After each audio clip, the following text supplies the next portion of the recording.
Welcome to Stunt Stories. I'm Corey Eubanks. And today I have a very special guest. His name is Algin Mendez. Algin, thank you for taking time out of your busy schedule, buddy, to be on Stunt Stories. Hey, my honor, my pleasure to be on your program. Hey, where are you today? Because you're all over the world. Where are you as we speak? I am in Las Cruces, New Mexico. Okay, is that on a job location or is that home? Yeah, I'm currently on a job. I'm actually doing an armor for a show called Hot Seat. It's a feature film, and stars Mel Gibson and Kevin Dillon. Hey, Mel Gibson, that's that actor director guy, right? Correct. I've never had an opportunity to work with the man. How has that experience been? Honestly, probably one of the best experiences I've had on set. No kidding. Very approachable. He comes up to you, just awesome guy. That is so good to hear because, so many of I'm just going to say it how it is. There's so many of the actors and actresses that you and I both work with that have such incredible egos and attitudes that they're not fun to be around. And then you come across someone who maybe you think is going to be that way. And it turns out they're not. I did do a movie with Mel Gibson, but I never met him. We were back in Atlanta and it was called Boss Level. And with Frank Grillo. And I knew he was on the movie, but I never had the privilege to meet the man, Awesome guy. Very, very awesome guy. Well, hey, you know what? So are you. And I knew that from the day I first met you coincidentally, we were in Albuquerque? We're in Albuquerque. Yes, that's correct. On You Better Call Saul. Yes. And yes. I first met you and I thought to myself, that guy looks like a prick. You turned out to be like the nicest guy. And I'm like, thank God. Cause you're quite menacing. Actually, you're a big guy. Well, thanks for the compliment or whatever that was. Yeah. Yeah. Hey, there's the fun thing about what we're doing is this little podcast, Stunt Stories that I'm doing. It's going to be heard by a lot of people in the stunt community, a lot of stunt coordinators, a lot of fellow stuntmen and stunt women are going to be real, curious what stupid story is Corey going to come up with today. But I thought it'd be a great opportunity to also help introduce to the stunt community people like yourself who, not that you're a mystery because you've done quite a bit, but you're just not as well known yet as you should be because you're so multi-talented. So I wanted to kind of use this as an opportunity to explore your background and have you, because I already know a lot of this, but if you could kind of tell me and tell the audience, what is your background and how did you get into the stunt industry? Of course. So my background consists, I'm a native from New Mexico, born and raised. At the age of 17, I wanted to serve my country. I'm a third generation Marine, and I did 12 years in the Marine Corps. Wow. I did multiple tours to different areas, saw combat. That's where my background. And I specialize in weapons, all different types of various sort of weapons. After I left the Marine, Algin, let me just interrupt you for 1 second. I don't mean to be disrespectful, but I just no, it's okay. No, buddy, I got to jump in and say, like so many of us want to say, is thank you so much for your service that to protecting our country. You know what? The honor's mine. We have one of the greatest countries in the world, if not the greatest country in the world, and I firmly believe that. Amen to that. Other people might see differently, but you know what? If it wasn't for people like myself or those that have gone before us, we're a country of immigrants, and it is what it is, and I was proud to serve my country. Well, thank you so much. So 12 years, did you say? Yes, correct. Wow. Well, you saw quite a bit that. I did. You know what? I don't regret one day of it. It was a very awesome experience. Some experiences were a little bit on the rough side, but that's just the way it is, and just gotta be mentally tough, and by bar none, you gotta be mentally tough, and and I'm the baby of 4 older brothers, and they kind of molded my toughness, growing up with those assholes. I could only imagine. I mean, what you said, three older brothers? There's I four of have you. three. Yeah, there's four of us there. I have three older brothers. That's correct. Wow. Wow. So after your military career, then what did you do? I actually went pretty much into the. Well, I still stayed in the federal government. I was a SWAT operator for the Department of Energy, um, transporting and protecting all different types of materials and stuff. Can't really say too much about it because my NDAs till the end of my life. Yeah, let's don't go, we won't go down that path. We won't get you in trouble. But I was an operator for the Department of Energy. Dealing with different types of weapon systems that we have to deploy in case something happens. From there, I had my firstborn, my son, Sadafine, who's, by the way, he's 6'3" and he's dunking it. He's an animal. He's 6'3". Yeah, and he just turned 14. Cause you're what 6'1"? I say 6 foot, but I'm probably about 6'1". My lower back is compressed, so I probably lost an inch of vertical. Yeah, I got the same from jumping the General Lee for so many years. I used to be 6'4". Now I'm only I'm only 5'9". But so I was on the road a lot with the job prior before I became a police officer. But I just want to be in my son's life, so I resigned from that entity, and then I went to become a state police officer in New Mexico.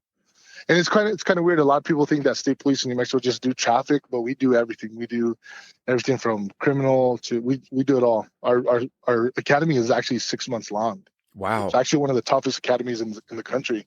Wow, you guys turn out some good cops. Yeah. They're pretty tough. It's a tough state. It's a big state. You hear a lot of stuff going on in the news, New Mexico, this, that, Albuquerque, but every state has their problems. Yeah. Hey, I'm sitting here in California, and we're so screwed up. It's beyond explanation. Yeah. But hey, so all of this, your military, your police background, that career, what made you want to become a stuntman and get into the film business? You know what? So I left I left becoming a police officer. And I went back to school. My mom had just passed away. And so I was like, I left law enforcement altogether. I went back to school, got my degree in business because I actually wanted to open up my own business and stuff. And one of my buddies who was in construction at the time, he's like, hey, come help me out. I'm the construction coordinator. Well, I should say coordinator. He was one of the assistants or something like that. So I got hired on, and I was doing props, building props. Because my background is my father was a construction. He owned his own construction company, but so I'm very handy with tools and stuff. And so I was doing props on Breaking Bad. Oh, no kidding. I was on the construction team, and then I started doing It's funny. I started doing locations on this one show called Hellbent. It never went to the big screen or anything like that. That's another long story for another time. But I met this armor who happened to be, his name is John Navarro, and he's like, hey, what's your background? I see your vehicle. It's you have military plates and stuff like this. And I was prior military, prior weapons instructor, this and that. He's like, I need an armor. I said, what's your background? So we went off the spiel and what I did. So he kind of mentored me into the business of being an armor, knowing the onset protocols and all that stuff. And, I picked it up a little quick. Oh, you know what? You sitting here thinking about it, you would be like the perfect guy to be an armorer. You'd be like the perfect guy to have on set to hand a weapon to and know that it's going to be safe. And I'm an asshole when it comes to weapons because I've seen multiple accidents throughout my my career. Yeah, and we all know about the one that recently happened, and I'm also privy to the fact that you can't really discuss too much about it because you have some friends or associates or somebody who's involved in the investigation, so I won't infringe upon that. I appreciate that. But let me ask you this. Let's say hypothetically you were on a set and you were the armor and you were going to you knew that the lead actor of the film needed to have a weapon for a particular shot. Walk us through the correct way to put that gun, that weapon into that actor's hand. Well, for one, it's I check it personally myself before I hand anything to anyone on set. Two, it's got to get cleared by the first AD. I always do. I usually do 3 checks. Myself, the AD, and then I will just show the actor. This is what you're going to shoot. If you're going to shoot blanks, or if it's for rehearsal, making sure that it's completely empty. Weapons hot, weapons cold. On set. It's just before I give anything to anyone on set. Period. So do you put that weapon in? And do you refer to it as a weapon or do you refer to it as a gun? Gun. I say cold gun on set, hot gun on set. And we'll be shooting quarter loads, half loads, full loads. And what's the difference, if you could educate some of the audience that have been hearing it's a prop gun? Well, what's the difference between a prop gun and a real gun that's being used on camera? Well, prop guns are prop guns. They're rubbers, plastics. A prop gun, because if you're firing, if a gun on set is firing blanks, it's a real gun. So there's no prop about it. It's a real firearm. It's just has modifications at the end of the barrel to plug it. What I mean? It's those plugs at the end of the barrel are like fully automatic weapons. Those are always full plug. They're called full load, so they're always meant to fire full loads. So you got some recoil, some compression, some. Yes, yeah. So, when the reason why those weapons they're gas operated weapons. So what happens is to eject the round, it uses its own pressure to eject that round. So if the plugs are meant to mimic a round going out the tube, out the barrel, and that's what gives it its recoil, and it gives it its it's the function. It's what makes the weapon function. Because without the bullet in there, it has no. Yeah, it'll pressure. chew around. It'll jam up, or. So really, when someone says it's a prop gun, that would be a plastic or a rubber, correct? Correct. Okay, so they need to quit calling it that. It was my understanding it was a real gun. It was a revolver, correct? Yes, it's a Colt 45. Yeah, long. Yeah, yep. So, okay, so the proper etiquette is you as the armorer, did you say you hand it to the first AD, or do you just show the first AD that it's completely empty? I show the first AD. I never give. When I have a control of a real weapon on set, meaning that it's a plugged weapon, for movie purposes. I don't hand it to the first AD. I'll show him it. If it's an eye, I'll shine the flashlight up the barrel. Make sure that's clear. There's no nothing that's stuck in the barrel, or no debris. Yeah, because we all know what happened to Brandon Lee. Yes. All right. Exactly. So you show that sucker is completely empty. Completely safe and clear. Correct.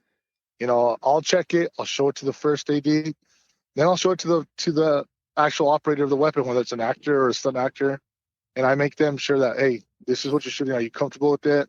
I'm always asking, are you comfortable with this? Yeah. I've had situations where some stunt guys or some actors are like, well, can you run by it? Can you run, help me out, or run by what I'm going to be doing? And I have no issue with that, which is, no, if someone's unclear of what they're doing on set, especially dealing with weapons, just like in the classroom, raise your hand. I'm confused.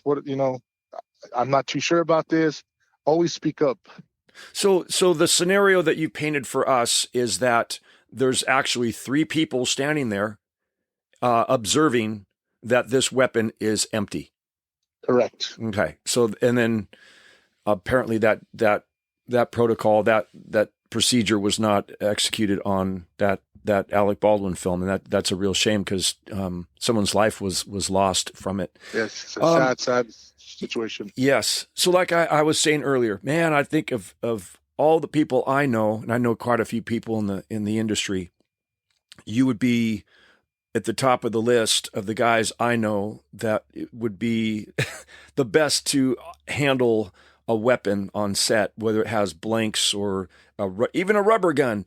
It's just, I mean, your experience as a Marine and as a police officer, and now as a stuntman, do you, if you're working on a film, because you've done a lot of stuff, and have you had other armorers hand you a weapon and they were oblivious to the fact that you too are an armorer, or do you guys all know each other? Yes, I've had a couple of situations where, they're oblivious to that. They think we're just you're just some stupid stunt guy here. Exactly, Yeah. exactly. I've heard it. I've heard prop masters say, "Oh, they're just stupid stuntmen." And it is what it's how the industry is. Sure. Yeah, it's brutal at times. Yeah. Hey, so you have done, let's see, I know that you worked on Hell or High Water. What did you do on that movie? I was the armor on that one.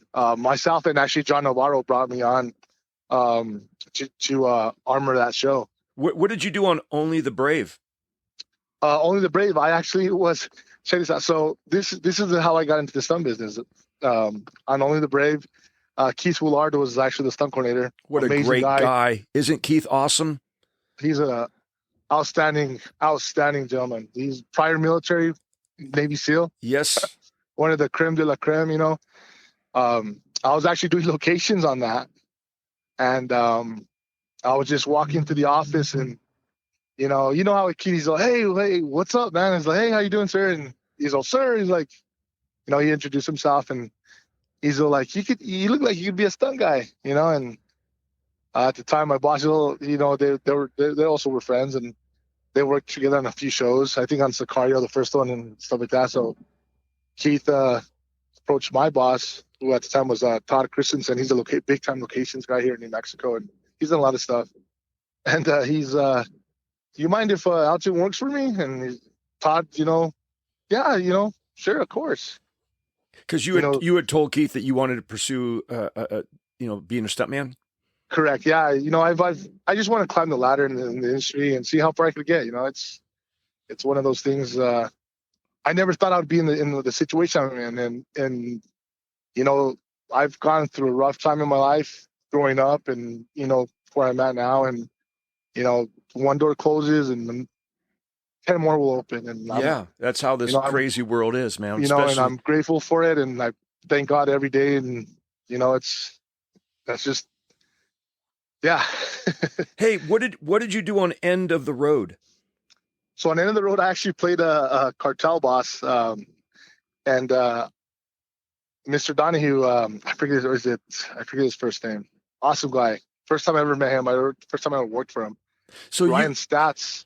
You don't just do stunts. You're also a stunt actor, correct? Correct. Yes. Correct. So I got a call from Ryan Stats, who's a coordinator out here in New Mexico, and he's like, "Hey, you mind auditioning for the show? It's a stunt gig, but we have some lines." I was like, "Yeah, of course." So I did it. I was like, it's with Ludacris and Queen Latifah, and I was like, "Oh, that's kind of a big show," So I got a call. Ryan called me back. He's like, "Hey, you got the gig." I was like, "Oh shit," So coming in the helicopter, coming up.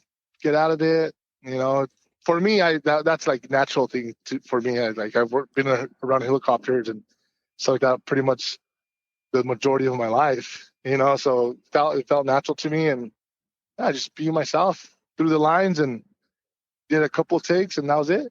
Well, didn't you also play a part on The Rookie? I did. I played a hitman. I did. You played a bad guy? Yeah. Well, my look is always a bad guy, I always get typecast. I was gonna say, yeah. But if you see me smile, I have a big smile. I'm a very the things that I've gone in my life, I've humbled myself, and I'm always, I was real high, high strong and stuff like that. But like I said, Algin, when I first saw you, I hadn't really met you, hadn't shook your hand. But when I first saw you, as I mentioned, you're very intimidating. And I said, in my mind, that guy looks like a prick. I'm sure you're not the So, first guy to think that. yeah. So I was pleasantly surprised to find out you're one of the nicest people I've ever met in my life. And also that, you know, you're double tough. And I mean, you're a freaking Marine, you know, they don't make them any tougher. Hey, so what did you do? What did you do on the film Ambulance with Michael Bay? I actually, you know what? I was brought in as a special ability guy. Prior law enforcement, prior military. I actually worked with Rex Reddick on it. He was What a actually great driving. guy, huh? Rex. Amazing guy. Cool. You know, I'm fairly new to the business in the stunt industry, so you know, I try to soak up as much knowledge and as much, you know, advice I get. I sometimes I call you for advice. You know, Well, sometimes I call.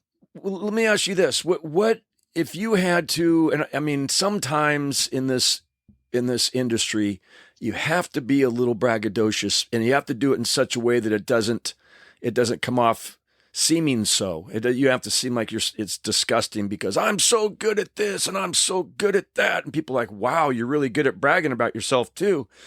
But an opportunity like this, and when someone's asking you, well, what are your skill sets? What are the things that you said, hey, you know what, Corey?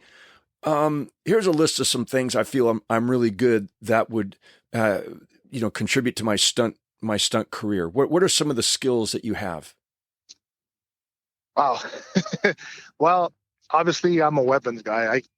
Anything about weapons, I pretty much know through and through. You know, it's been part of my life for the last since I was 17 years old. I mean, plus, I mean, like growing up with four brothers, and you know, my father was a hunter. He was also Marine. You know, so Well, weapons is a big. let me ask you a couple things. Let me see. Okay. How are you on a motorcycle? I have a valid motorcycle license. I'm not. I could drive one. I could. You know, I used to my dirt bike. I still have a dirt bike. I have a YZ 250 that I ripped through the mountains right behind my house. You know, but you know, dirt bikes, motorcycles. You know, when it comes to riding them, I'm not an expert, but could get through anything that I need to get through. You know what I mean? So like a show like say Mayans, which is all about Oh, street bikes. that's yeah. I mean, that's Because I could so see you being playing a part or being one of the regulars or just one of the stunt guys working on that show. How are you on horseback? we have horses. One of actually, so you know, funny that you brought that up. My brother, he's a rancher. We have 800 acres up in Chama, New Mexico, that we lease out and cattle. And there's you know there's a little crew that my brother hangs out with, and they're ropers. And me growing up, we had horses all throughout my life. You know, on a horseback. I'm an expert at a horseback riding, and you know I have horses. I'm getting my sons into horseback riding, and letting know how to how to put on the saddle them up, taking care of the horse. It's a big responsibility. Horses is a big responsibility. Yeah. Yeah, you think about also there's not such a huge need right now in the industry except for shows like Yellowstone where they're always constantly riding horses. And I could see, you know, Jason Rodriguez, I believe is still the stunt coordinator of that series, that he would, you know, need someone like you to play a bad guy. And, Yeah. but okay, so no, didn't you have a boxing background or didn't you, what's your martial arts background? Or how are you with picture I fights? I actually was an MMA fighter. I was actually pretty good, but it didn't pay the bills. I used to train at a gym called Jackson's here in Albuquerque. A lot But of at good first, fighters have come out of Albuquerque. yeah, yeah. So my amateur record was actually 9-0, and then I went pro, and I was undefeated in the pro circuit. But it was like King of the Cage, Rage in the Cage.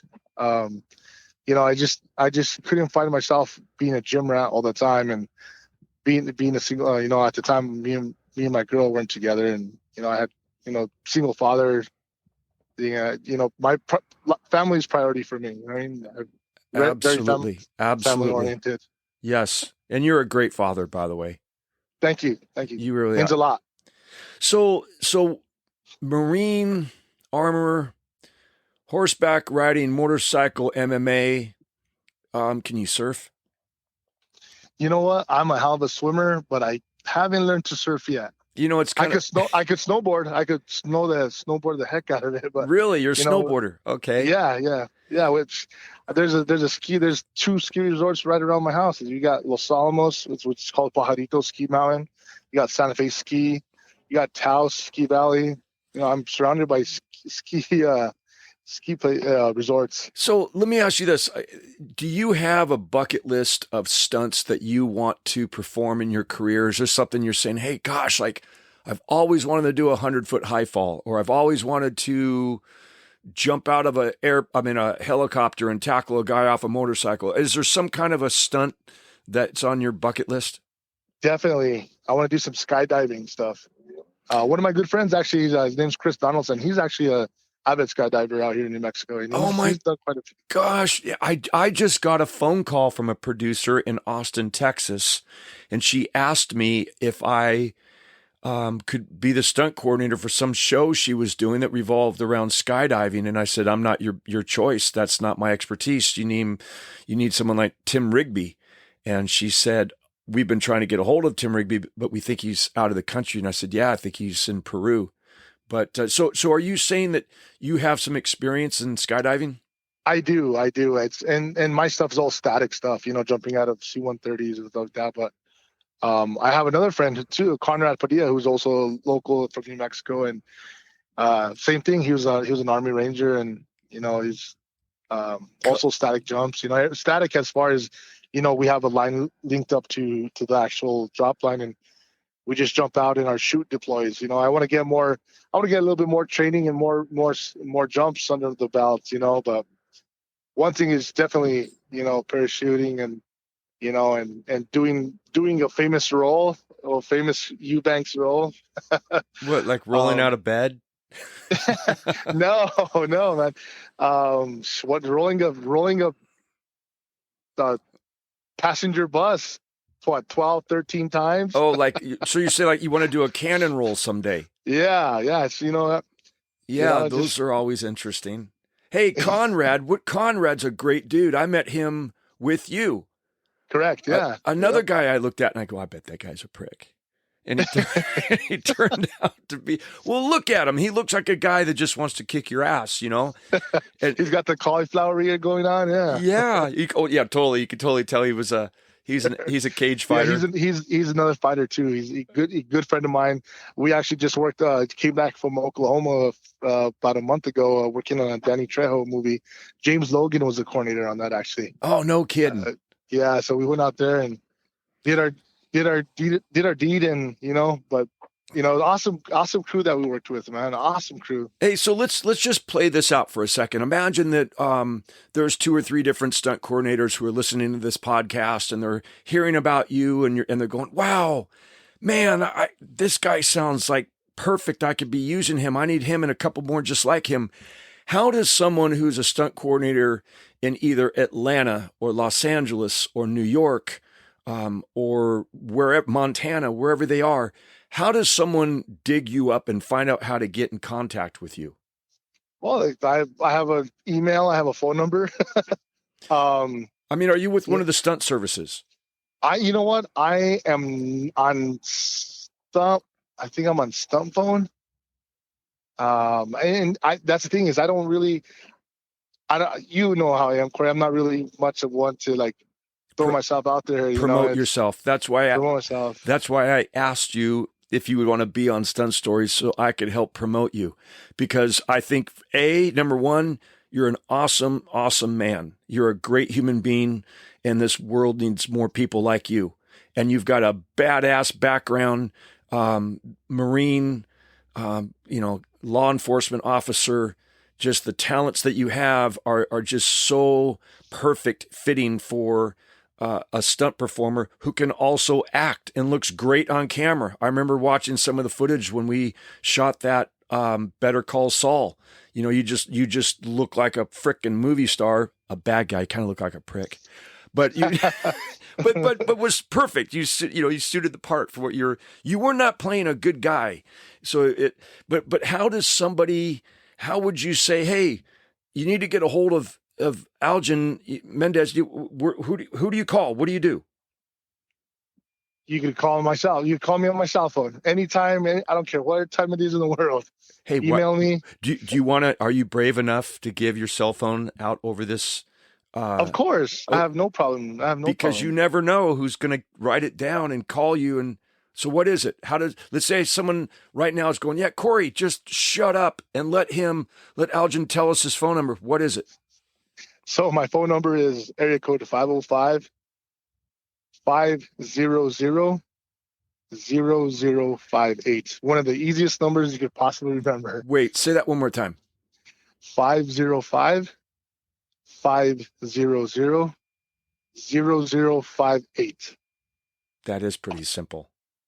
You could like memorize that. I mean, of course you have, but, and then what do you have, another, like an email address? Yes, I have an email.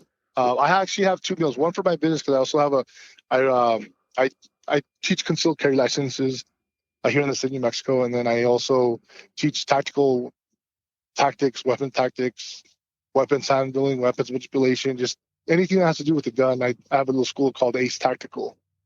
And that email is acetactical99@gmail.com. Wait, you said that awfully fast. First of all, Ace is your nickname. They call me Ace. Correct. Yeah. Yeah. So say one more time your email address. acetactical99@gmail.com. acetactical99@gmail.com. Correct. And then I have another email which I use for my stunt stuff, which is alginstunts@gmail.com. Oh, that's a simple one. alginstunts@gmail.com. Correct. Awesome. Hey, well, at least that way, now, as I was saying, either other stunt performers and stunt coordinators that might be listening that's like, gosh, this guy sounds like just what I need.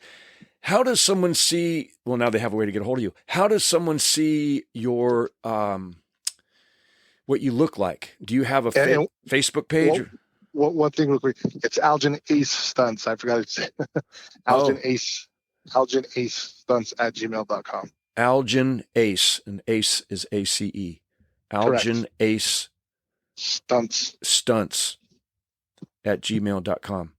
Okay. Correct. So how would someone go on, like, if it was there's iStunt, the thing, there's a bunch of different stunt directories. How does someone see what you look like? You go through my Instagram, which is Algin Ace Mendez. I have some headshots and stuff there. I'm not too much one of social media, but I still try and post as much as possible. And, I have Facebook, Algin Ace Mendez, same thing.